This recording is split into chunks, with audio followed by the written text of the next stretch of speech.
Mi-a căzut telefon să moară brabeții și a trebuit să opresc filmarea. Aici e pasul cel mai nesimțit. Băga mea și... Hai! Dă-te dracu cu bățul ăla. Că the cameraman never dies. Iar adule și pe sub tine se bate. The cameraman never dies. Pe unde o luăm? Aici. Du-te mă! The cameraman never dies. The cameraman never dies.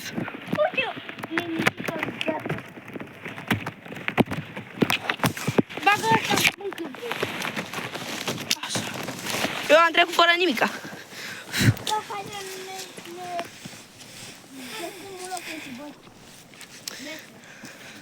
Hai să luăm bețe ca să facem foc. Nu, că avem acolo.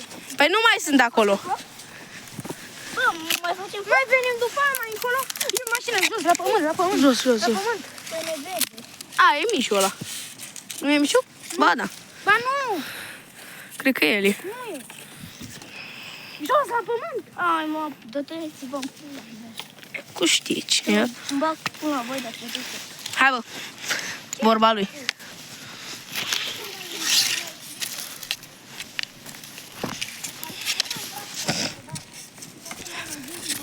Mai venim o dată? Mai venim după, mai târziu. Atenție băieți, va fi și episodul 2 sau 3. Stai așa. Ăsta de fapt trebuia să fie episodul 3, doar că din greșeală mi-a căzut telefonul și mi s-a șters ăla. Da, mă? Vezi? Hai. Hai, mă, să mai mergem o dată. Nu mai mă, veni mai târziu. Păi, să facem noapte, copilul. Și? Bine, box. Să vedem Bun. cine mai sunt de la... Bă, dar v-am spus să luați și voi niște bețe ca să facem și noi foc. Foc, păi și unde facem? Hai, mă, filmează. Filmez, mă, direct. Arată și mie unde ați făcut.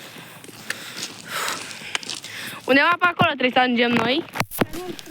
Cam la capul lui ăsta, lui Nico. Trebuie să ajungem noi. Undeva mai în față de capul lui Nico. Tot așa să vă arăt eu. Undeva cam pe unde e Nico acum, în dreapta. Cam în față, la strada aia. Salutare, prieteni!